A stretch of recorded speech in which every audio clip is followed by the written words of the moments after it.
মানুষ শারীরিক বা মানসিকভাবে বিপদগ্রস্ত হলেই শরণাপন্ন হন চিকিৎসকের, বাধ্য হয়ে যান হাসপাতালে কিংবা নিকটবর্তী ফার্মেসিতে।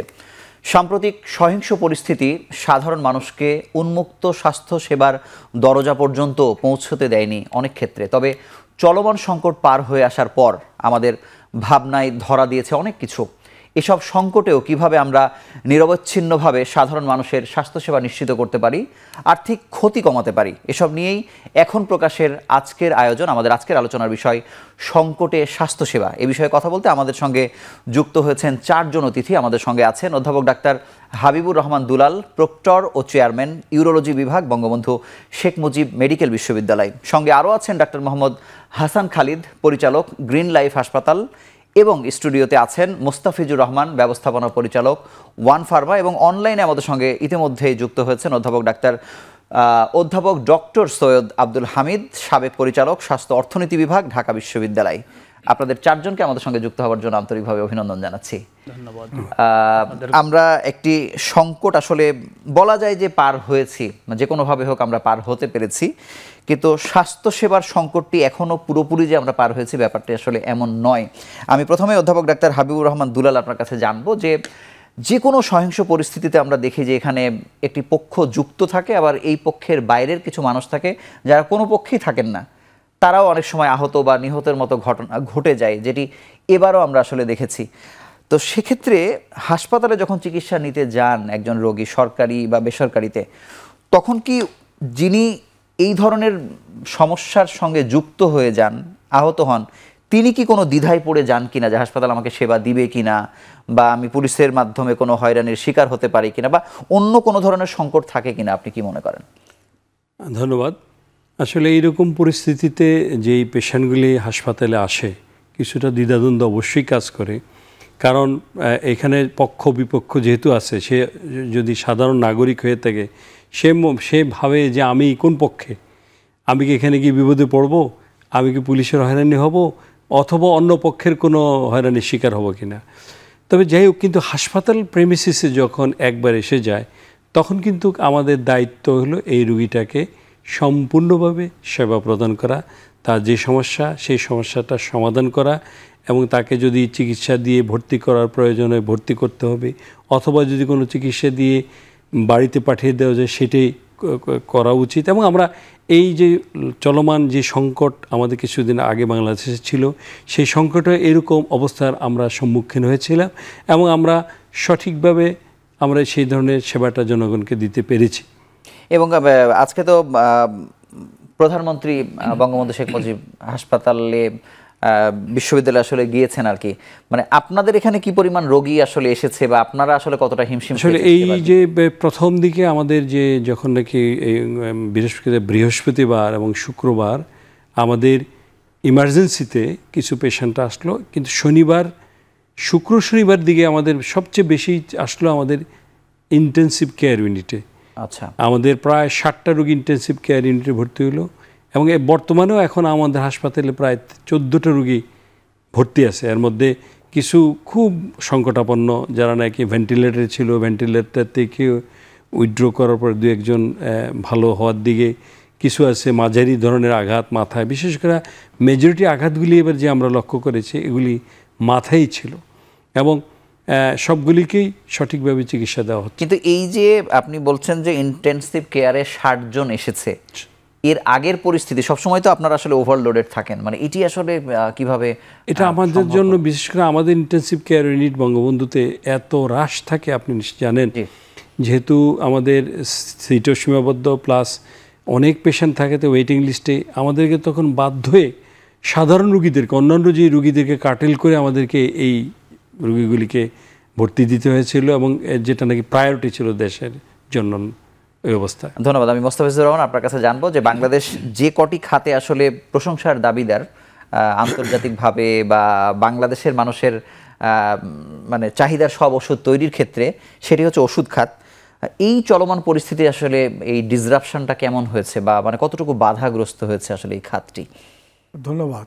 এটা যদি প্রথমে যেটা বলেছেন যে এটা সত্য যে বাংলাদেশকে কিন্তু আন্তর্জাতিক পরিমণ্ডলে যে ব্যবসা বাণিজ্য শিল্প কারখানায় যে জায়গাটা উচ্চতর জায়গায় আসীন করেছে সেটা কিন্তু ফার্মাসিউটিক্যাল ইন্ডাস্ট্রি তার মধ্যে অন্যতম প্রধান। এই বর্তমান যে পরিস্থিতি, সহিংসতা এবং যে সংকটের কথা বলছেন, সেটা প্রথমত ব্যাহত হয়েছে ধরুন যে ঔষধ শিল্পটা কিন্তু বড়, ফলে প্রতিনিয়তেই পোর্টগুলোতে কাঁচামাল, মেশিনারিজ এগুলো থেকে যায়, এই জায়গাগুলোতে ব্যাহত হয়েছে। এবং আপনার ফ্যাক্টরি যেহেতু সরকারিভাবেই যেহেতু বন্ধ করা ছিল, ফলে আমরা ফ্যাক্টরিতে প্রোডাকশন বন্ধ থেকেছে। এবং ঔষধ বিতরণের ক্ষেত্রে খুব বেশি সমস্যা হয় নাই, কিছু সুনির্দিষ্ট কিছু জায়গায় মোটামুটিভাবে এটাই। কিন্তু পোর্ট এবং ফ্যাক্টরিতে আমাদের কাজ ব্যাহত। কিন্তু আপনি যদি উৎপাদনের কথা বলেন, যে একটা কারখানা যদি একবার বন্ধ করে দেন, এটাকে চালু করা মানে এই প্রক্রিয়াটা আসলে কতটা জটিল, মানে ওষুধ খাতের ক্ষেত্রে, ওষুধ উৎপাদন? সেটা আপনার ধরুন পরিবেশ পরিস্থিতির প্রেক্ষিতে যদি ধরেন যে একটা চলমান মেশিন যদি আমাকে ইমিডিয়েটলি বন্ধ করতে হয়, তখন কিন্তু ওর প্রক্রিয়াজাতকরণের যে প্রসেস লস এটা হয়। আবার সেই মেশিন ঠিক করে আবার পরবর্তী প্রোডাকশনে যাওয়া, এটা কিন্তু ব্যয়বহুল, সময় সাপেক্ষ, এবং এটা প্রোডাকশন লসটা তখন বেশি হয়। মানে আপনার কোম্পানির ক্ষেত্রে যদি বলি, এটা আসলে কতদিন বন্ধ রাখতে হয়েছিল, মানে উৎপাদন প্রক্রিয়া ব্যাহত ছিল কত? আমরা এটা 2-3 দিন আমরা ফ্যাক্টরি 2-3 দিনের মতো আমরা ফ্যাক্টরি প্রোডাকশন বন্ধ করেছি। যখনই এটা কারফিউয়ের জায়গাটা শিথিল করা হয়েছে, তখন আমরা যেহেতু ইন্ডাস্ট্রিয়াল এরিয়াতে ফার্মাসিউটিক্যাল ইন্ডাস্ট্রিগুলো কিন্তু একটি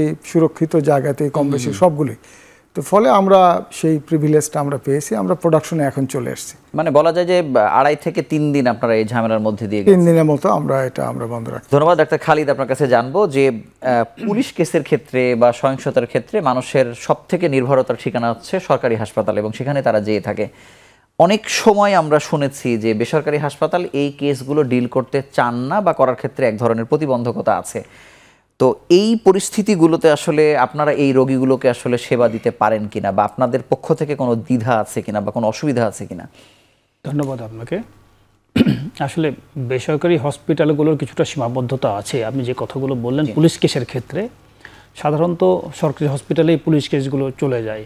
তবে এই চলমান যে পরিস্থিতি, চলমান যে সহিংসতা, এখানে মানুষের সরকারি হসপিটালের যেতে যে রাস্তাঘাটের যে সমস্যা, তার চাইতে যে যেখানে পারে কাছাকাছি নিকটস্থ হাসপাতালগুলোতে যাওয়ার চেষ্টা করে। তবে যে কথাগুলো আপনি বলেছেন যে কিছুটা অনীহা থাকে বেসরকারি সেবাদানের ক্ষেত্রে, কিছুটা সীমাবদ্ধতাও আছে, এটাও সত্য কথা। তবে সব ক্ষেত্রে নয়। হ্যাঁ, আমি যদি বলি আমাদের হসপিটালের ক্ষেত্রে বা বেশিরভাগই বড় বড় যে হসপিটাল ক্লিনিকগুলো বেসরকারি পর্যায়ে রয়েছে, তারা সবসময় বিশেষ করে এই ক্রাইসিস পিরিয়ডে এক্সট্রা একটা ইফোর্টের জন্য তৈরিই থাকে।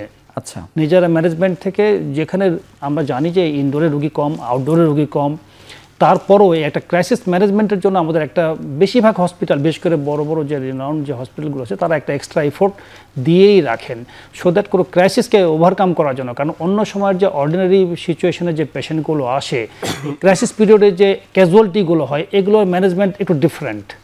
ইমিডিয়েট ম্যানেজমেন্ট দিতে হয় সবসময়, তাছাড়া পেশেন্টকে সার্ভাইভ করানো বা পেশেন্টের ক্ষতি কমানোর সুযোগ থাকে না। তো সেক্ষেত্রে আমার মনে হয় না যে এটা সব ক্ষেত্রে প্রযোজ্য। আমরা আসলে আমাদের সাধ্যমতো চেষ্টা করে থাকি। আপনি অতীতেও দেখেছেন হয়তো, আমরা জানি যে বিশেষ করে কোভিড, এখানে পেশেন্ট সংখ্যা কম, হসপিটাল রুটিন পেশেন্ট কম ছিল, কিন্তু ক্রাইসিস ম্যানেজমেন্টের জন্য যেখানে যা যা দরকার তার সবই কিন্তু সরকারের সহযোগিতাই বলেন আর নিজস্ব ব্যবস্থাপনায় বলেন, আমরা কোনো বিপদে বা কোনো ক্রাইসিসে কিন্তু বেসরকারি পর্যায়ের হসপিটালগুলো পিছিয়ে ছিল না। প্রথম দিকে একটু ভয়, প্রথম দিকে একটু অনীহা বা প্রথম দিকে একটা আতঙ্ক বিরাজ করলো, পরের দিকে কিন্তু আসলে সরকারের সহযোগিতাই বলেন, নিজেদের সচেতনতা থেকেই বলেন, পেশেন্টদের স্বার্থেই বলেন, মানবতার দৃষ্টিকোণ থেকেই বলেন, সবসময় সরকারি বেসরকারি সব পর্যায়ের হসপিটালগুলোই কিন্তু সরকারের পাশাপাশি এগিয়ে এসেছে। এমনিতেও মনে করেন গ্রিন লাইফ হাসপাতাল একটি বড় একটা হাসপাতাল, মানে বেসরকারি হাসপাতাল, কিন্তু মানে ছোট কোনো হাসপাতাল বা বাংলাদেশের বেসরকারি হাসপাতালের ক্ষেত্রে আসলে এই ধরনের কোনো বাধা আসলে আছে কিনা? না, আসলে অফিসিয়াল কোনো বাধা নেই, কারণ নিয়ম আছে। পুলিশকে যে কোনো হসপিটাল রিসিভ করতে পারে, নিয়ম অনুযায়ী পুলিশকে ইনফর্ম করতে হয়, ভর্তি হবে পুলিশকে ইনফর্ম করতে হয়, যদি কোনো ক্ষেত্রে মারাও যায় সেটারও ব্যবস্থাপনা সব জায়গায় নিয়ম নীতি চলমান। তো সেই অনুযায়ী ব্যবস্থা নিলেই বোধহয় মানুষের মধ্যে একটা আতঙ্ক বিরাজ করে, না জানি কি হয়ে যায়, না জানি কোন বিপদে পড়ি, এটা এছাড়া অন্য কোনো অবস্থা নেই। তবে ছোট ছোট যে হসপিটালগুলোর কথা বললেন, এই ক্যাজুয়ালিটি ম্যানেজ করা একটা বিশাল অবশ্যই, এটা তো সবাই টিম ওয়ার্ক, পারে না। হ্যাঁ, এটা শুধু একটা ডিসিপ্লিন দিলেই হবে না। এবং বাংলাদেশের চিত্রতে তো আমরা দেখি যে সব ডায়াগনস্টিক সেন্টারই আসলে সিংহভাগ, হাসপাতাল হতে পারেনি বা যারা হতে চেয়েছে তারাও আসলে পারেনি বা সেবা দিতে পারেনি। আমি আপনার কাছে আসবো অধ্যাপক হাবিবুর রহমান দুলাল, আপনার কাছে জানবো যে বঙ্গবন্ধু শেখ মুজিব মেডিকেল বিশ্ববিদ্যালয় বাংলাদেশের সবথেকে বড় স্বাস্থ্য প্রতিষ্ঠানের একটি। এই পরিস্থিতিতে যে বাংলাদেশের যারা রেফার হয়ে ঢাকা কেন্দ্রিক আসেন তারা যে কয়েকটি বড় হাসপাতালে যায়, এর মধ্যে বঙ্গবন্ধু শেখ মুজিব মেডিকেল বিশ্ববিদ্যালয়, এই পরিস্থিতি হবার পরে প্রতিদিনের কাজকর্ম কতটা আসলে বাধাপ্রাপ্ত হয়েছে বা পরিস্থিতি কতটা বদলে গেছে? পরিস্থিতি সত্যিকার অর্থে শনিবার যেটা আর কি প্রথম যেদিন কারফিউ হলো আর কি, ওই দিন বলতে গেলে শুধু আমাদের ইমার্জেন্সি সার্ভিসটাই ছিল।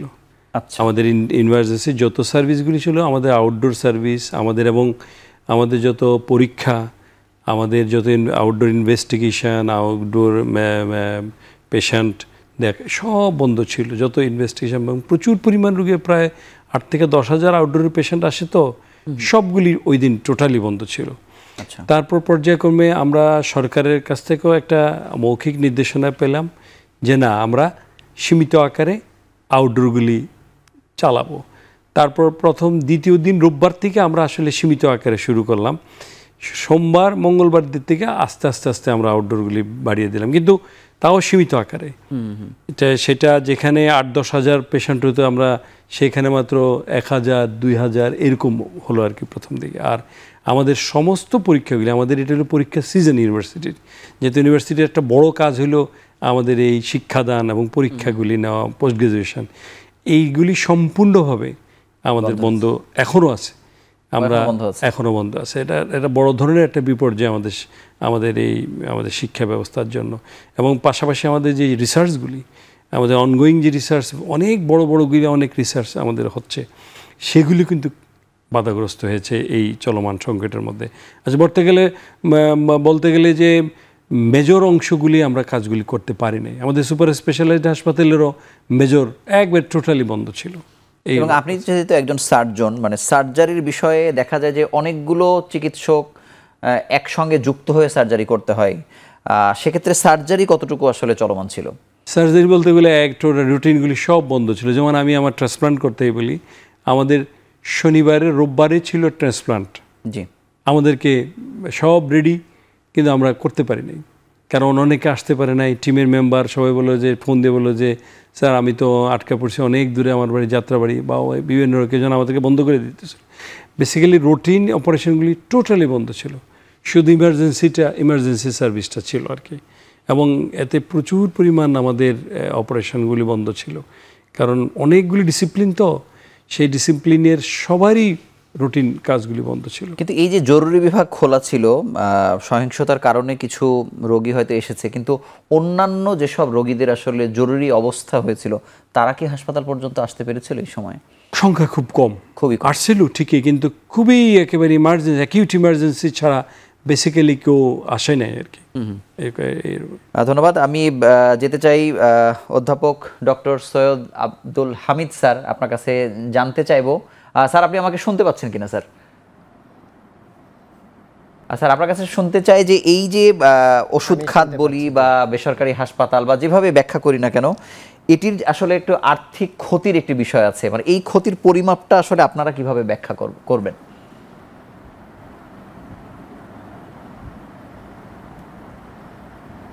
দেখুন, আমি যদি বিষয়টাকে এইভাবে বলি যে চলমান যে সংকটটা ভিতর দিয়ে আমরা গেলাম কয়েকদিন আগে আর কি, হ্যাঁ, সেই ক্ষতির হিসাবটা যদি আমরা এইভাবে করি যে ক্ষতিটা কয় ধরনের হয়েছে, আমি এটাকে প্রথমত 2 ধরনের ক্ষতিকে 2 ভাগে ভাগ করব। একটা হচ্ছে স্বাস্থ্যের ক্ষতি আর একটা হচ্ছে ব্যবসায়িক ক্ষতি।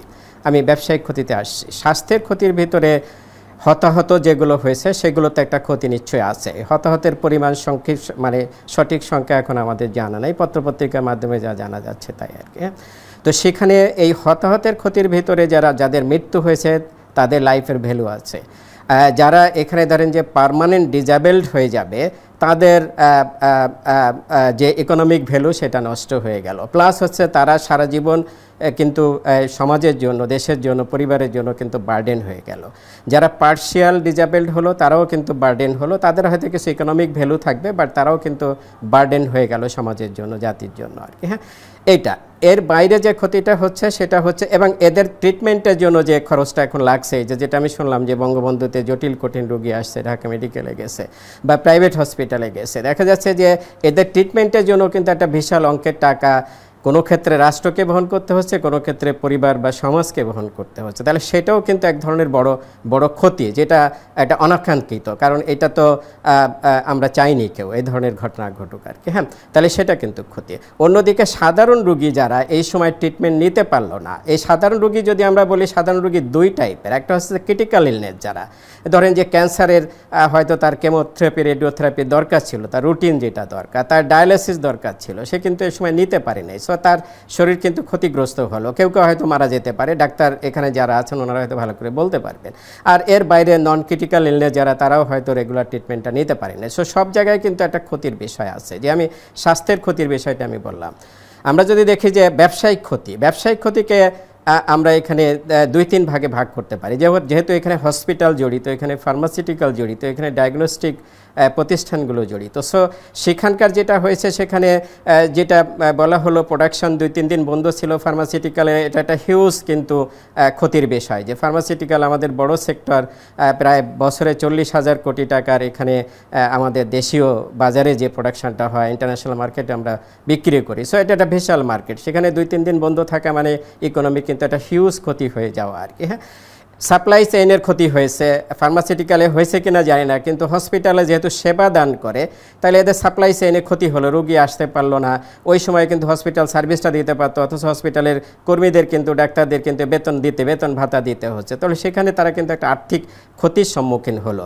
ফার্মাসিউটিক্যাল সেক্টরে প্রোডাকশন বন্ধ হয়েছে, সেটা ক্ষতি, সাপ্লাই চেইনেও হয়তো ক্ষতি হতে পারে, কিন্তু যেহেতু এটা প্রোডাক্ট হয়তো তাদের ওয়্যার হাউসে থেকে গেছে বা প্রোডাকশন খাতে থেকে গেছে, এখানে হয়তো ওই ক্ষেত্রে হয়তো ক্ষতিটা বেশি না।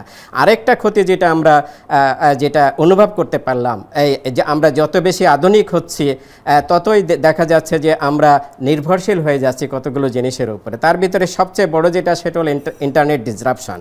সো ইন্টারনেট ডিসরাপশনের ফলে আমাদের কি হলো, ব্যাংকিং সার্ভিস বন্ধ, আমাদের এটিএম বন্ধ, আমাদের নানা কিছু, আমাদের বাসাবাড়িতে বিদ্যুৎ বন্ধ, মিটারে যারা বিদ্যুৎ ব্যবহার করি, অনেক কিছুই বন্ধ হয়ে গেছে, এবং এটার জন্য কিন্তু প্রোডাকশন চেইনে আমাদের ক্ষতিগ্রস্ত হচ্ছে, ব্যবসায়িক ক্ষতিটা হচ্ছে আর কি। হ্যাঁ, সো এই সব কিছু যদি হিসাব করা হয়, এটা স্টাডি করা দরকার, এটা এমনি আন্দাজে বলা যাবে না যে কত পরিমাণ ক্ষতি হলো, এবং আমরা রাষ্ট্রের যে অন্য যে সমস্ত ক্ষতি, বিভিন্ন স্থাপনার ক্ষতি হয়েছে, সেটা যদি আমরা হিসাব করি, তাহলে এটা হিউজ ক্ষতির অঙ্ক দাঁড়াবে।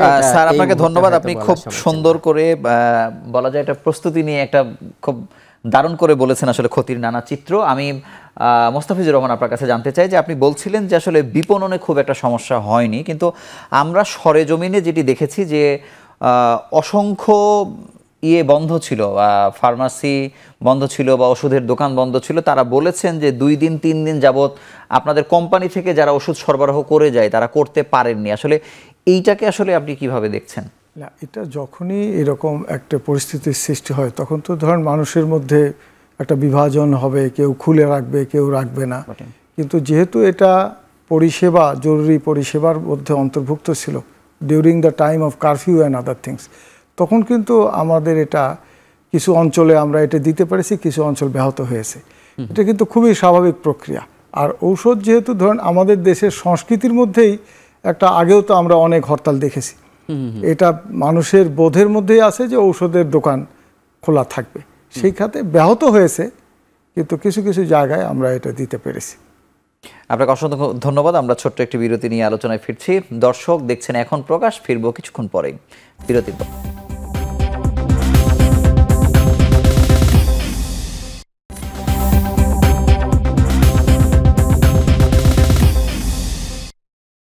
ফিরলাম বিরতির পর, দেখছেন এখন প্রকাশ। আমি মোস্তাফিজুর রহমানের কাছে আবারও একটু জানতে চাইবো যে আমাদের যে 32,000 কোটি টাকার ওষুধের বাজার বাংলাদেশের, এবং রপ্তানির বাজার প্রায় 8,000 কোটি টাকা ধরে নেওয়া হয়, সেক্ষেত্রে প্রতিদিনে অন্তত 87 কোটি টাকার বিক্রির একটি হিসেব কিন্তু আসলে থাকে আর কি। সেক্ষেত্রে যদি 3 দিন বা 4 দিন যদি এই বিক্রিটা বন্ধ হয়ে যায়, সেটি কি আসলে অন্য কোনোভাবে পুষিয়ে নেওয়া কি সম্ভব হয়, নাকি যেটি ক্ষতি হয়ে গেল সেটা আসলে ক্ষতি? এই আর্থিক ক্ষতিটা আসলে কেমন? আপনি খুব চমৎকার এবং খুব যুক্তিসঙ্গত প্রশ্ন করেছেন। কনজামশন হলো এমনই একটা জিনিস, ঔষধের ক্ষেত্রে বা যে কোনো ভোগ্যপণ্যের ক্ষেত্রে, যেটা সময়ের সাথে যেটা সম্পর্ক, এটা তো আর রিকভার করা যাবে না।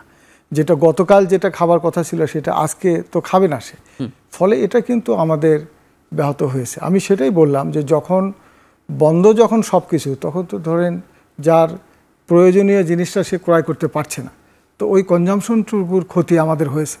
আমাদের তো এগুলো নিয়ে রিভিউ, সেলস রিভিউ হয়, আমরা দেখেছি যে আমাদের যে সেলস ট্রেন্ডের যে জায়গাটা সেটা ব্যাহত হয়েছে কিছুটা। আর কিছু কিছু এলাকায় যেগুলো ধরেন, যেটা একটু আগে বললাম যে বিভাজন তো হতেই পারে, কিছু এলাকায় এটা হয়েছে। কিন্তু পরবর্তীতে যখন এটা সরকার যখন উদ্যোগ নিল যে 2 ঘন্টা, 4 ঘন্টা, 3 ঘন্টা এটা খোলা থাকবে, মিলিটারি আসার পরে, তখন কিন্তু এই জায়গাটা কিন্তু একটু প্রশমিত হয়েছে এবং আমরা সরবরাহ ওই সময় করতে পেরেছি। যেহেতু এটা ঔষধ, পাশাপাশি হয়তো অন্য পণ্যের এই জায়গাতে তো সাধারণ মানুষ বা যে কোনো পক্ষের মানুষের আসলে একটা মানবিক দিক আছে। কিন্তু আমরা বড় যে ফার্মেসি যেগুলো আছে ঢাকা শহরে, যাদের চেইন শপ আছে বিভিন্ন জেলায়, তারা বলছিলেন যে 3-4 দিনে আসলে ওষুধ সরবরাহ নিশ্চিত হয়নি বলে প্রায় 20 থেকে 25 ধরনের ওষুধ যেটি আসলে প্রতিদিন প্রয়োজন হয়, সেটির আসলে এক ধরনের তারা ঘাটতি, মানে তারা পান নাই তাদের হাতে, মানে বিক্রি করতে পারেন না, এই ধরনের ঘটনা ঘটছে। এটি আসলে সঠিক কিনা? না, এটা সঠিক। আমি যে এলাকায় থাকি ঢাকার, সেখানে তো ধরেন দোকানপাট ওই সময় বন্ধ ছিল, বড় ফার্মেসির দোকানগুলো বন্ধ ছিল। যখন প্রজ্ঞাপন এসেছে যে এই সমস্ত জনগুরুত্বপূর্ণ জায়গাগুলো ব্যাপারে সরকার এই পরিষেবাটা উন্মুক্ত করা হয়েছে, তখন কিন্তু এটা ওই সময়ের মধ্যে স্বাভাবিক হয়ে গেছে, কিন্তু তার আগে এটা ব্যাহত হয়েছে। ধন্যবাদ। ডাক্তার হাসান খালিদ, আপনার কাছে জানবো যে আসলে বেসরকারি হাসপাতালে মানুষের চিকিৎসা নেওয়ার প্রবণতাটা বেশি এবং এটি ক্রমাগতভাবে বেসরকারিতে চাপ বাড়ছে। এটি খুব সহজেই নাগালের মধ্যে হাসপাতালগুলো আছে, যদিও মানে খরচের বিষয় নিয়ে আসলে অনেক ধরনের কথা আছে। আপনার কাছে জানতে চাই যে এই বাস্তবতার সময় আপনাদের যে পরীক্ষা নিরীক্ষা বা হাসপাতালের চেম্বার করা, চিকিৎসকরা যে আসলে বসা, এই সব কিছু মিলে আপনারা কতটা বাধাপ্রাপ্ত হয়েছেন স্বাভাবিক সেবা কার্যক্রম চালিয়ে নেবার ক্ষেত্রে? ধন্যবাদ আপনাকে। আমরা যে কোনো ক্রাইসিসেই সাধারণত হসপিটালগুলো তো আরও ক্রাইসিস পিরিয়ডটাকে সাপোর্ট দেওয়ার জন্য বেশিরভাগই তৈরি থাকতে হয় অন্য অন্য প্রতিষ্ঠানের তুলনায়, কারণ অন্য অন্য প্রতিষ্ঠান বন্ধ থাকলে খুব একটা মানুষের উপরে ইফেক্ট পড়ে না, কিন্তু হসপিটাল বা সেবাদানকারী প্রতিষ্ঠানগুলো বন্ধ থাকলে এটা সাধারণ যে সেবা প্রত্যাশী যে জনগণ থাকে তাদের জন্য বেশ ইফেক্টিভ হয়ে যায়, উপরে ইফেক্ট তৈরি করে। তো আমাদের ন্যাচারালি যে কোনো ক্রাইসিসে, বিশেষ করে হরতাল বলেন, অবরোধ বলেন, আমরা যে সমস্ত এর আগেও দেখে এসেছি, এই সমস্ত ক্রাইসিসগুলোর সময় আমরা নিজেরাই একটু আলাদাভাবে তৈরি থাকি, যে কোনো ক্যাজুয়ালিটি হোক, যে কোনো বিশেষ করে এমার্জেন্সি সার্ভিসটা যেন কোনোভাবে ইন্টারাপ্টেড না হয়ে যায়। যেমন ধরেন আমি যদি বলি, আমাদের চিকিৎসা সেবার জন্য যারা নিয়োজিত যে চিকিৎসকগুলো, তাদের যারা যেখানে যেখানে এমার্জেন্সি পয়েন্ট যেগুলো আছে, এমার্জেন্সি ক্যাজুয়ালিটি ম্যানেজমেন্টের যে টিম সাপোর্টটা দরকার, সেগুলোকে আমরা প্রথমে এনশিওর করার চেষ্টা করি যে কোনোভাবে। যেমন ধরেন আমরা তো জেনেছি যে অ্যাম্বুলেন্সও পোড়ানো হয়েছে, ভাঙচুরের আওতায় পড়ে গেছে, বুঝে হোক না বুঝে হোক। তো সেক্ষেত্রে আমরা কিন্তু আমাদের অ্যাম্বুলেন্সগুলোকে বসিয়ে রাখিনি, ওই অ্যাম্বুলেন্স সার্ভিস দিয়ে আমরা আমাদের প্রয়োজনীয় যে ম্যান পাওয়ারগুলো আনিয়েছি। ইভেন যেখানে একজন দরকার সেখানে আমরা ডাবল ম্যান পাওয়ার ডেপুট করেছি। কী জন্য? ক্রাইসিসের জন্য। কখন কোন ক্রাইসিস হয় এটা তো প্রেডিক্টেড নয় আগে থেকে। তো সেদিক দিয়ে আমরা কখনো, আমি যদি একটু স্পেসিফিকভাবে জানতে চাই যে পরীক্ষা নিরীক্ষার যে একটা ভলিউম, আমি আপনাদের ল্যাবেও গিয়েছি, এটা বিশাল বিশাল একটি মানে বলা যায় যে পরীক্ষা নিরীক্ষার একটি বিস্তারিত ব্যাপার আসলে আপনাদের ওখানে আছে, অনেক চেম্বার আছে, অসংখ্য শত শত চিকিৎসক ওখানে চেম্বার প্র্যাকটিস করছেন, মানে এটি কত অংশে কমে এসেছে? মানে এটা তো খুব স্বাভাবিক। আপনি যখন রাস্তায় গাড়ি ঘোড়া চলে না, সংঘর্ষ, একটা সহিংসতা চলে, তখন তো মানুষ বিশেষ প্রয়োজন ছাড়া সেবা নিতে আসতে চাইবে না, খুব বেশি বিপদে না পড়লে। তো সেরকম পেশেন্ট এমার্জেন্সি বলেন বা যেগুলো ক্যাজুয়ালিটির মধ্যে পড়ে বা যেগুলো এমার্জেন্সি, যেমন ধরেন কেমোথেরাপি, ডায়ালাইসিসের কথা বলেছেন, এগুলো তো আসলে চেষ্টা করেছে, তবে হ্যাঁ কমেছে। কারণ কিছু কেমোথেরাপির রুটিন, যে কেমোথেরাপির শিডিউলগুলো থাকে, ধরেন 3 সপ্তাহ পরে, অনেকের কারো 2 সপ্তাহ পরে থাকে, এই শিডিউল পেশেন্টগুলো কিন্তু বিশেষ করে 19 এবং 20 এই 2 দিনে কিন্তু পৌঁছতে পারে নাই। হ্যাঁ, স্বাভাবিক, এটা সেই চাপটা পরে পড়েছে, হয়তো তাদের শিডিউলগুলো 21 দিনের জায়গায় 24 দিন হয়ে গেছে। ডায়ালাইসিস সপ্তাহে যাদের 2টো লাগে তাদের হয়তো একটা মিসিং হয়ে গেছে। তো এই ক্ষতিগুলো হয়েছে এবং সেই কারণে আমাদের যদিও সাপোর্ট ছিল ইন্টারনাল, কিন্তু পেশেন্ট না পৌঁছতে পারলে তো তারা সাপোর্ট দিতে পারছে না। আমাদের দিক থেকে আমরা কোনো আচ্ছা, এই প্রসঙ্গে আমার অন্য একটি প্রশ্ন আছে, আমি আপনার কাছে আসবো। আমি অধ্যাপক হামিদ আপনার কাছে জানতে চাই, এই যে আসলে ক্ষতিগুলো হয়ে যায়, আমরা মানব সৃষ্ট দুর্যোগ বলি বা বিভিন্ন সময় প্রাকৃতিক দুর্যোগ যেগুলো হয়ে থাকে, কোভিড বা ডেঙ্গু মহামারী, এই ধরনের সংকটগুলো মোকাবেলা করার জন্য আসলে আমাদের কি ধরনের প্রস্তুতি থাকা দরকার বলে আপনি মনে করেন?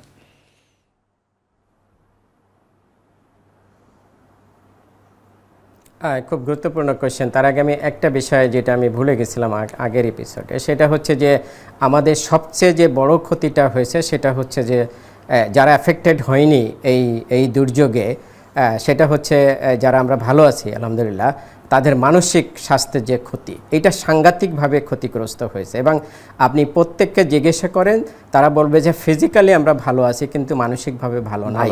এবং এই যে মানসিকভাবে ভালো না থাকার কারণে কিন্তু আমাদের অনেকের ভিতরে কিন্তু কাজকর্মের যে আগ্রহ সেটা অনেকটা ভাটা পড়েছে। এবং এটা মনে হয় একটা সুদূর প্রসারী খুবই গুরুত্বপূর্ণ বিষয় বলেছেন। কারণ এই ধরনের ম্যাসাকার বা এই ধরনের ঘটনা আমরা কিন্তু দেখি নাই। আমরা স্বাধীনতা যুদ্ধ আমাদের দেখার সুযোগ হয়নি, বয়স ছিল না। এখানে যারা উপস্থিত আছেন হয়তো কেউ কেউ দেখতে পারেন, কিন্তু তারপরে আমার মনে হয় এটা সবচেয়ে বড় টার্মোইল এবং চোখে দেখা।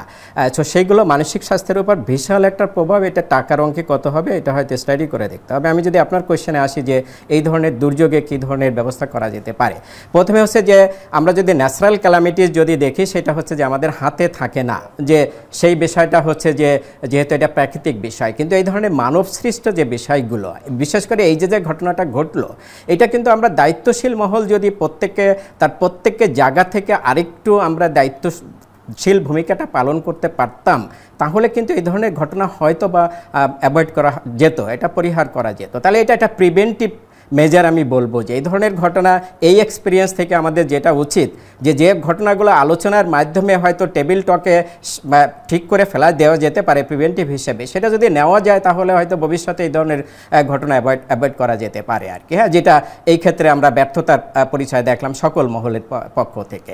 দ্বিতীয় যেটা, সেটা হচ্ছে যে তারপরেও হয়তো ঘটনা কিছু ঘটবে, একদম শেষ হয়ে যাবে না।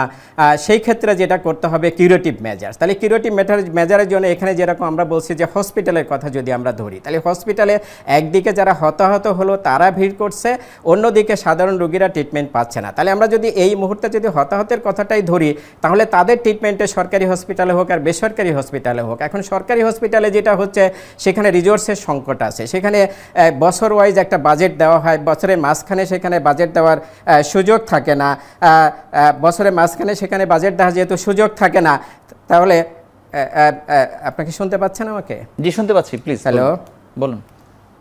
কেটে গেছে মানে একটা ফোন। শুনতে পাচ্ছি, বলুন। হ্যালো, শুনতে পাচ্ছি স্যার।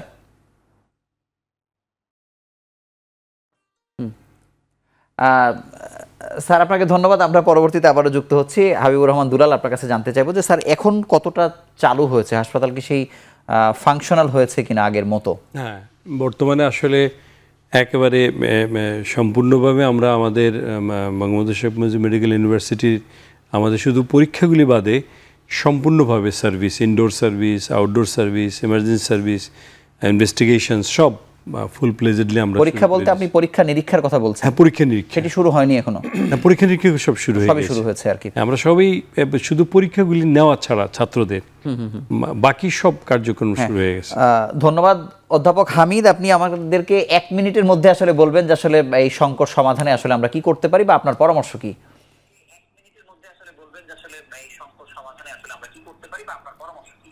যে আমি যেটা বলছিলাম সেখানেই আমি যদি যাই, সেটা হচ্ছে যে এই ধরনের যে কিউরেটিভ মেজার যেটা খরচ হবে, যে খরচের জায়গাটা যদি আমি আসি, যে খরচের জায়গা সরকারি হসপিটাল হোক বেসরকারি হসপিটালে হোক, এখানে যদি আমাদের একটা ইমার্জেন্সি তহবিল থাকে, ইমার্জেন্সি ফান্ড থাকে, সেটা প্রাকৃতিক দুর্যোগ হোক বা এই ধরনের মানুষ সৃষ্ট দুর্যোগ হোক, তাহলে কিন্তু এই ধরনের ইমার্জেন্সিতে যে হসপিটালে যে অতিরিক্ত রিসোর্স লাগবে, সেই রিসোর্স হতে পারে সেটা ওষুধ, সেটা হতে পারে কোনো রিয়েজেন্ট, সেটা হতে পারে নতুন করে হিউম্যান রিসোর্স। দ্যাট মিনস এই ক্ষেত্রে হিউম্যান রিসোর্সের সংকট হয়, সেটা মার্কেট থেকে প্রকিউর করা, বা হোয়াট এভার ইমার্জেন্সি পিরিয়ডে যেটা, সেটার জন্য আমাদের ফান্ড লাগবে। থাকবে, কিন্তু সেটা আমাদের সিস্টেমে সেই ফান্ডিং ব্যবস্থাটা নাই আর কি। তো এখানে আমরা চাইবো যে এটা ভবিষ্যতে যে একটা ইমার্জেন্সি ফান্ড যদি থাকে রাষ্ট্রীয়ভাবে, তাহলে এই সমস্ত ক্ষেত্রে সেই ফান্ড থেকে এটা তহবিল জোগাড় করা যেতে পারে। এবং এটা প্রাইভেট হসপিটাল যেহেতু তাদের যে সিস্টেম, সেই সিস্টেমে ফান্ড ছাড়া তারা ট্রিটমেন্ট সাধারণত দিতে পারে না তাদের ব্যবসায়িক পলিসি হিসাবে। তো সেক্ষেত্রেও যদি এই ফান্ডটা থাকে তাহলে প্রাইভেট হসপিটালও কিন্তু এই ধরনের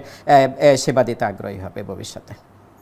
আপনাকে অসংখ্য ধন্যবাদ আমাদের সঙ্গে যুক্ত হবার জন্য। আপনি ভালো থাকবেন, সুস্থ থাকবেন। আমি ডাক্তার হাসান খালিদ আপনার কাছে জানতে চাইবো যে ইন্টারনেটের যে কানেকশনটা আসলে বন্ধ ছিল, এটির জন্য অনেক ক্ষেত্রে আসলে সমস্যা হয়েছে। আমরা কোভিড সময়েও দেখেছি যে কোনো জরুরি কোনো সমস্যা নিয়ে কোনো রোগী তার পরীক্ষা নিরীক্ষা বা তার সঙ্গে ফোনে কথা বলা, এগুলো আসলে ইন্টারনেট ভিত্তিক। এটি বন্ধ থাকার কারণে আসলে আপনাদের কোনো সেবা আসলে ব্যাহত হয়েছে কিনা? না, স্বাভাবিক, খুব ভালো প্রশ্ন করেছেন আপনি। তো এটা কিছুটা ইন্টারাপ্টেড হওয়ার সম্ভাবনাই খুব একটা নাই, এটা বলা যাবে না। জি, কারণ এখন তো ইন্টারনেট আমাদেরকে যে কাজের গতিগুলোকে বেশ বাড়িয়ে দিয়েছে, সহজ করেছে, যোগাযোগটাকে বেশ খুব ইজি করে ফেলেছে। যেমন ধরেন একটা পেশেন্ট আসার পরে কনসালটেন্ট দেখলেন, উনি হয়তো চলে গেলেন, এই পরীক্ষা নিরীক্ষার রিপোর্টটা আসলো, এই রিপোর্টটা ওনাকে আমরা হয়তো অনলাইনে দিয়ে দেই, উনি কিন্তু একটা সাজেশন দিয়ে দিলেন। যেহেতু পেশেন্ট উনি কিছুক্ষণ আগে হোক, 2 ঘন্টা হোক, 1 ঘন্টা হোক, বা ওই বেলা দেখে গেছেন, আমরা রিপোর্টটা আসার সাথে ওনাকে জানিয়ে দিলাম।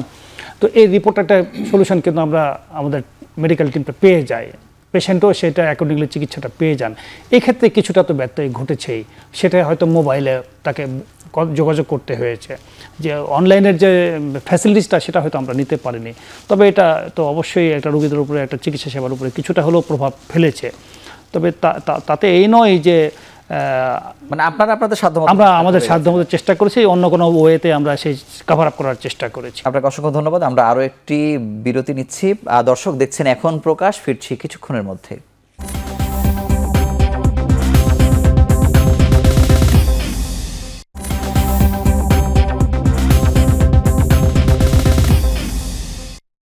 ফিরে এলাম বিরতির পর, দেখছেন এখন প্রকাশ। মোস্তাফিজুর রহমান, আপনার কাছে জানতে চাইবো যে আমাদের যে ভেতরের যে বাজার, বাংলাদেশের ভেতরে আবার বাইরেও একটি বাজার, আমরা প্রায় 160টি দেশে ওষুধ রপ্তানি করছি, এটা আমাদের জন্য অনেক মর্যাদার ব্যাপার। কিন্তু যখন একটি দেশে এই ধরনের কোনো ঘটনা ঘটে, যেটি আন্তর্জাতিক গণমাধ্যমেও তো আসলে সারা পৃথিবীর মানুষ আসলে দেখছে, সেটি সুনাম ক্ষুণ্ণের ক্ষেত্রে আসলে কোনো ধরনের ভূমিকা পালন করে কিনা, অথবা আমাদের যেমন ক্রয়াদেশ বাতিলের একটা কথাও আমরা শুনছিলাম, যদিও আজকে সরকার পক্ষ থেকে বলা হয়েছে যে এটি আসলে সঠিক নয়, সেটি সঠিক বেঠিক আসলে সেটি বিষয় নয়। রপ্তানির ক্ষেত্রে আমাদের কোনো প্রতিবন্ধকতা সৃষ্টি হয় কিনা ভবিষ্যতের ক্ষেত্রে, আপনি কি মনে করেন? না, বর্তমানে যেটা আমাদের দেশে যে পণ্যই বিদেশিরা যারা কিনছে, তারা কিন্তু তুলনামূলক সুবিধা আমাদের দেশে পায় বলেই তারা ক্রয় করে। এখন সেই তুলনামূলক সুবিধা, মূল্য সুবিধা হোক বা যে কোনো কারণে, সেটার পরেও যদি তারা রাইট টাইমে যদি এটা তার কাছে যদি না পৌঁছে, তাহলে সেটা তো তার বিশ্বাসের জায়গাটা এটা ব্যাহত হবে। আমরা এই অল্প সময়ের মাঝে যে সমস্ত শিপমেন্ট, বিশেষ করে আমাদের পোশাক শিল্প, ঔষধ শিল্পের ক্ষেত্রে রপ্তানিযোগ্য যে সমস্ত রপ্তানি উপযোগী যেগুলো পণ্য আমরা যেগুলো এখান থেকে এক্সপোর্ট করি, সেগুলোতে কিন্তু বায়ার এবং সেলারের মাঝে এটা নিয়ে অবশ্যই আবার ইন্টারনেট নাই। এটা বিরাটভাবে দেখা গেল আপনাকে সে খুঁজেই পেল না যোগাযোগের জন্য, বিরাটভাবে ব্যাহত হয়েছে এটা।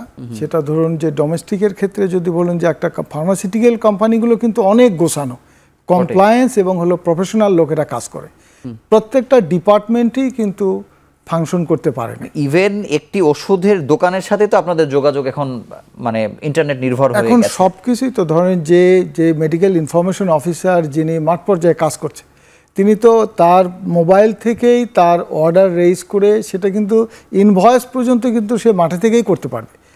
এটা ব্যাহত হয়েছে, আন্তর্জাতিক পরিমণ্ডলে যোগাযোগ বিচ্ছিন্ন হবার কারণে এটা ব্যাহত হয়েছে। তো এটা আমরা এখন কাটিয়ে উঠেছি, যেহেতু আগেই বললাম যে ফার্মাসিউটিক্যালে যেহেতু প্রফেশনাল লোকেরা কাজ করে, স্মার্ট পিপলরা আছে, খুব দ্রুত সময়ে আমরা এগুলো ক্রাইসিস মোকাবেলার জন্য কী ধরনের পদক্ষেপ নিতে হবে, নেওয়া উচিত বা নিয়েছি, এগুলো আমরা পর্যালোচনা করে আমরা কাটিয়ে উঠছি। ভবিষ্যতে যাতে না হয়, কিভাবে আমরা ব্যবসা বাণিজ্য দিয়েই তো দেশের অর্থনীতি, আমরা যারা রাজনীতি করেন, যারা যেটাই করুক না কেন, দিনের শেষে তো আমাদের দেশের দারিদ্র্য বিমোচন, অর্থনৈতিক প্রবৃদ্ধি, যদি উৎপাদন এবং বিতরণ প্রোডাকশন এবং ডিস্ট্রিবিউশন যদি ব্যাহত হয় তাহলে এটা মূল অর্থনীতিতে যে প্রবৃদ্ধি কমে যাবে। প্রবৃদ্ধি কমে গেলে আপনার কর্মসংস্থান হারাবে, বিনিয়োগ হবে না, বিনিয়োগ না হলে মানুষের চাকরি বাকরি হবে না, তার ইনকাম কমে যাবে, জাতীয় ইনকামে যে হবে দারিদ্র্য বিমোচনের। এটা তো আমরা দেখেছি যে এই পরিস্থিতির কাছাকাছি সময়ে সবার আগে প্রধানমন্ত্রী আসলে ব্যবসায়ীদের সঙ্গে বসেছেন, কারণ চালিকা শক্তি তো আসলে এখানেই। অধ্যাপক হাবিবুর রহমান দুলাল, আপনার কাছে জানবো যে আসলে সংকট সমাধানে আসলে আপনার পরামর্শ কি? আসলে সব কিছুর বাইরে মানে মানুষের প্রাণ বা এই যে স্থাপনায় আমাদের নানা ধরনের সংকট যে আমরা দেখলাম, আসলে এই সব কিছুর বাইরে দিয়েও আসলে সমস্যা সমাধানের দিকে আসলে এগিয়ে যাওয়া উচিত কিনা? আসলে ধন্যবাদ। আসলে আমরা আমাদের জন্য একটা সুবিধা আছে যে আমরা মুক্তিযুদ্ধ দেখেছি। আমরা মুক্তিযুদ্ধ কিন্তু এই ধরনের 9 মাস একটা ভয়াবহ পরিস্থিতি ছিল, কিন্তু আমরা আমাদের এই জেনারেশনে এসে এই যে নারকীয় অবস্থাটা দেখলাম, সেটা যার জন্যই হোক না কেন, এটা অকল্পনীয় ব্যাপার।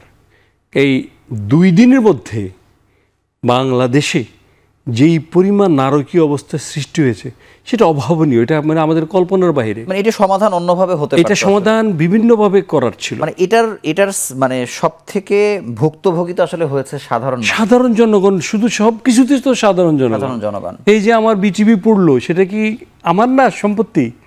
এই যে আমার মেট্রো রেল পড়লো, এটা কি আমার সম্পত্তি না? এই যে আমার একটা ছেলে মারা গেল, এটা আমার সাধারণ মানুষ যে সেবা নিতে আসতে পারলো না, আমি যদি স্বাস্থ্য সেবার ক্ষেত্রে যদি আমি সরাসরি বলি, মানে এই ক্ষতিটা তো সব থেকে বেশি সাধারণ মানুষের হয়েছে আর কি। স্বাস্থ্য সেবাটা তো সব কিছু ঊর্ধ্বে, আপনি ব্যবসা বলেন, আপনি বাণিজ্য বলেন, আপনি রাজনীতি বলেন, সব কিছু স্বাস্থ্য একটা বেসিক নিড, মানবাধিকার এবং বেসিক নিড। আমি যদি সুস্থই না থাকি তাহলে তো এই জাতি কখনো। এবং আমি আপনার কাছে একটি স্পেসিফিক মানে একটি সুনির্দিষ্ট প্রশ্ন করতে চাই যে একজন রোগী যার ইমার্জেন্সি, তিনি যদি হাসপাতালে না আসতে পারেন, একজন ক্যান্সারের পেশেন্ট বা একজন কিডনি বিকলের একজন রোগী, তার হয়তো ডায়ালাইসিস দরকার, এটি 7টা দিনও বা 4টি দিনও আসলে তার জন্য কতটা ভয়ের বলে আপনি মনে করেন? অবশ্যই ভয়ের, বিশেষ করে একটা একজন আসলে ইউরোলজিস্ট, কিডনির একটা ডায়ালাইসিসের পেশেন্ট যারা নাকি ডায়ালাইসিস নির্ভর হয়ে যায়, কারো 2 থেকে 3 বার ডায়ালাইসিস লাগে সপ্তাহে, তার যদি পরপর 1টা বা 2টা 3টা না দিতে পারে, ডেফিনেটলি তার শরীরের যে অবস্থানটা, সে অনেকে মারাও যেতে পারে। কারণ কিডনিটা তো ইম্পর্টেন্ট একটা পার্ট, সেটা আমরা কোনো রকমে ডায়ালাইসিস দিয়ে কিছু ফাংশন সাইডে রাখি। সুতরাং এই ইমার্জেন্সি পেশেন্ট যে বিশেষ করে যদি কেউ হার্ট অ্যাটাক করে থাকে বা কারো যদি স্ট্রোকের সমস্যা হয়ে থাকে, হ্যাঁ না, হার্ট অ্যাটাকের রোগী মনে করলেন যে আমি ঠিক আছে, হার্ট অ্যাটাক হলো, পরিবহন পেল না, সময় মতো সে হাসপাতালে যেতে পারলো না, তা তো বিশাল লস হয়ে যাচ্ছে। তারপরে একটা ইমার্জেন্সি পেশেন্ট অ্যাকিউট একটা অ্যাবডোমেন হলো, একটা পেটটা নাড়িটা ফুটে হয়ে গেল, অথবা একটা জরায়ুতে রাপচার্ড একটোপিক প্রেগন্যান্সি, সাধারণ যদি স্বাভাবিক প্রসবের যদি একটা ব্যাপার থাকে বা কারো যদি সিজারিয়ান করা লাগে, হ্যাঁ ইমার্জেন্সি, তার অবস্ট্রাক্টেড লেবার হয়ে গেল, তার ইমার্জেন্সি এখন সিজার লাগবে, সে হলো না, পেট যেটা ruptured ectopic pregnancy, acute emergency, না হলে রুগীই মারা যাবে। তো এই ধরনের ব্যাহত অবশ্যই হয়েছে এবং অনেক ক্ষতি হয়েছে আমাদের। এইটার থেকে আমাদের উত্তরণ অবশ্যই আমাদের দরকার। আমাদের সেই উত্তরণের একটাই রাস্তা, আমাদেরকে দেশকে ভালোবাসতে হবে, সর্বোপরি দেশকে ভালোবাসতে হবে। যে না, আমি যদি এটার আর্থিক অঙ্কের ক্ষতি যদি আপনাকে এমনিই জানতে চাই, যে আপনার মানে এটার পরিধি কত বেশি বলে আপনি মনে করেন? এটা আসলে ওই অর্থনীতিবিদ যে উনি যে বলল, সেটা শারীরিক, মানসিক, বৈষয়িক, আপনি যদি সব দেখেন, এটা হয়তো সাময়িক আমরা অ্যাসেস করতে পারতেছি না, কিন্তু এটা একটা সুদূর প্রসারী বিশাল ক্ষত আছে। শুধু যে আমি কেবল যে যেটা উনি বললো মানসিকভাবে যে বিপর্যস্তটা হলো, সেটা ইম্প্যাক্ট আসবে আমার এই যে জিডিপিতে। আপনার যেই আমাদের স্থাপনাগুলি নষ্ট হলো, যে মানুষগুলি আমরা মারা গেল, যে ইনজুর্ড হলো, যে ডিসেবলড হয়ে গেল, পার্মানেন্ট হোক পার্শিয়াল হোক, তার জন্য এটাও তো আমাদের আর্থিক হিসেবে আসবে, এটাও তো আমাদের ক্ষয়ক্ষতি। সব কিছু সর্বোপরি আমাদের মধ্যে যে এই যে একটা হানাহানি, এই যে মিসকনসেপশন, শারীরিক বলি বা আর্থিক বলি, ক্ষতি যেটা যেদিকে যায় না। স্যার, আপনার কাছে আসবো, আমরা শেষ বিরতিটি নিচ্ছি। দর্শক দেখছেন এখন প্রকাশ, ফিরছি কিছুক্ষণের মধ্যে।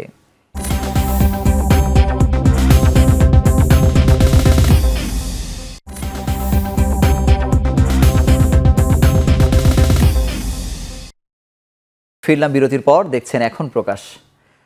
মোস্তাফিজুর রহমান, আপনার কাছে জানবো যে আসলে এই যতটুকু ক্ষতি আসলে আমাদের হয়েছে, আমাদের খুব অল্প সময়ের মধ্যে হয়তো আমরা আসলে এটাকে ফিরে এসেছি, মানে এই সংকটটা আসলে আমরা পারও হয়েছি, তারপরেও যতটুকু ক্ষতি হয়েছে এটা কাটিয়ে উঠতে আসলে আমাদের কি করা দরকার বলে আপনি মনে করেন? আপনার পরামর্শ জানতে চাই। যে ক্ষতি আমরা ইতিমধ্যে হয়েছে এটা রিকভারি করার অবস্থান সম্ভব না। আচ্ছা, আর যেটা কোম্পানি পার্সপেক্টিভে, জি, আর সরকারের জায়গা থেকে যেটা ক্ষতি সেটা তো ধরেন সরকার করবে। ভবিষ্যতে এই ধরনের পরিস্থিতি মোকাবেলা করার জন্য যারা কোম্পানি পর্যায়ে ব্যবস্থাপনায় যারা আছে তারা তো ধরেন এক ধরনের আলোচনার মাধ্যমে একটা স্ট্র্যাটেজি ফর্মুলেট করবে যতটুকু করা যায়। কিন্তু মূলত এটা ধরে যেহেতু দুর্ভোগ যেটা সেটাকে নিরূপণের জন্য সরকারের পর্যায় থেকে এটা বিশেষ ব্যবস্থা থাকা দরকার। বিশেষ করে স্বাস্থ্যসেবা এটা কিন্তু মৌলিক অধিকার না, এটা মানব অধিকার। মানুষকে জীবিত রাখা, সুস্থ রাখা একজন তার মানবাধিকারের পর্যায়ে সেটাকে ব্যাহত হবে।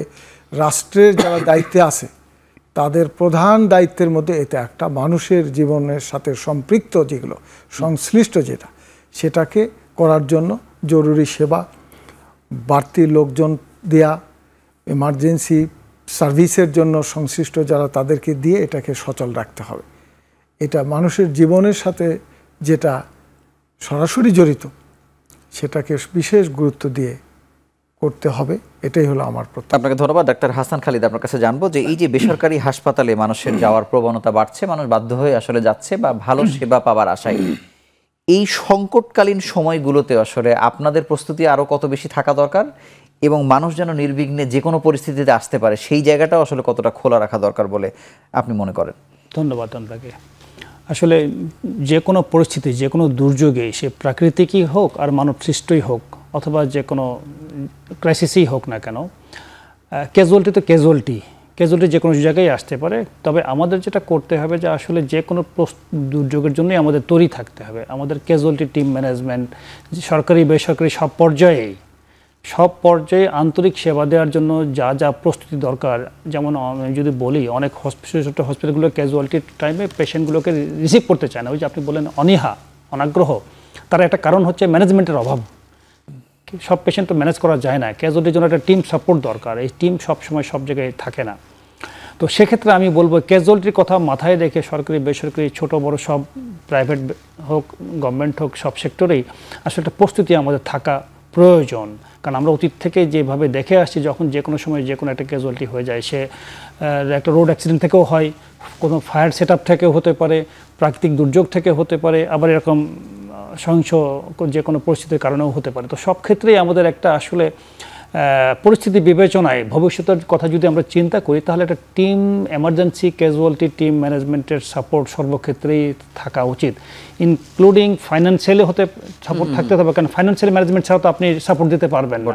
আপনার ম্যান পাওয়ার সাপোর্ট, আপনার ফাইন্যান্সিয়াল সাপোর্ট, ফ্যাসিলিটিস, ইনফ্রাস্ট্রাকচার, মানে প্রস্তুতি আরো দরকার আর কি। সব মেডিকেল নন মেডিকেল একটা প্রস্তুতি আমাদের সব পর্যায়ে থাকা উচিত। ধন্যবাদ। একেবারে শেষ প্রশ্নে স্যারের কাছে খুব সংক্ষেপে জানতে চাইবো যে পরিস্থিতি আসলে আমরা দেখলাম, যে ভয়াবহতার কথা আপনি আসলে বলছিলেন, মানে এই স্বাস্থ্যসেবাটাকে আরও নির্বিঘ্ন করা বা আরও অন্যান্য প্রস্তুতি, ফায়ার সার্ভিসের কথা বলছেন, যেটিরও আসলে প্রয়োজনীয়তা অনেক ক্ষেত্রে পড়েছে এবার।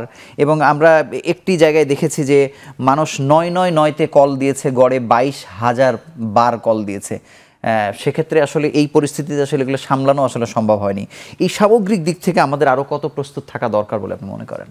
আসলে এই ধরনের প্রস্তুতি যেরকম যে সিচুয়েশান, এটা একটা ইমার্জেন্সি ক্রাইসিস। তো এই ক্রাইসিসগুলিতে বিশেষ করে যে হাসপাতালগুলি, যেমন আমি হাসপাতালের কথা উদাহরণ দিচ্ছি, যে আমরা আসলে প্রথম দিন থেকেই একেবারে টোটালি প্রিপেয়ার্ড ছিলাম। আমাদের অল অ্যাম্বুলেন্সগুলি রেডি ছিল, আমাদের ইন্টেন্সিভ কেয়ারগুলি, ইমার্জেন্সিগুলি, আমাদের সকল আমাদের যারা যত লেভেলের প্রফেসর হইতে শুরু করে একবার ওয়ার্ড বয় পর্যন্ত কিন্তু সব আমাদের প্রস্তুত ছিল। এবং এই ক্রাইসিসগুলিতে আসলে এই যে ক্রাইসিস ম্যানেজমেন্টের জন্য আমাদের একটা শিক্ষা হয়ে গেছে যে এইরকম, যেমন প্রয়োজন হলে আমাদেরকে নিয়ে আসতে হবে। এই যে অ্যাম্বুলেন্স সার্ভিস, যেটা আপনাদেরকে সরাসরি যেতে হবে এই ক্রাইসিসগুলিতে, কারণ যেই জায়গাতে এই ঘটনাগুলি ঘটবে সেই জায়গাগুলিতে গিয়ে অন দ্য স্পটে এইরকম রেস্কিউ টিম যেতে হবে, যে ওইখানে প্রাইমারি ম্যানেজমেন্ট দিয়ে ফেলবে, বাকি যেটা হবে সেটা হাসপাতালে নিয়ে আসবে, এরকম চিন্তাভাবনার সময় চলে এসেছে আমাদের। প্রস্তুতি আসলে আমাদের কল্পনার থেকেও বেশি হওয়া দরকার, কারণ এমন পরিস্থিতি অনেক ক্ষেত্রে হয়ে যায় বা আমরা আসলে দেখলামও। হ্যাঁ, আপনাকে ধন্যবাদ এবং আপনাদের তিনজনকে আমাদের সঙ্গে যুক্ত হবার জন্য আন্তরিকভাবে অভিনন্দন জানাচ্ছি। ধন্যবাদ। দর্শক, সংকট যে পর্যায়েরই হোক না কেন, আমরা চাই না কোনো প্রাণহানি বা কোনো সরকারি বা বেসরকারি স্থাপনায় বা ক্ষতি। আমরা চাই যে নির্বিঘ্নে অন্য কোনো মাধ্যমে সমস্যার সমাধান হোক। সেই প্রত্যাশায় শেষ করছি আজকের এখন প্রকাশ। শুভরাত্রি।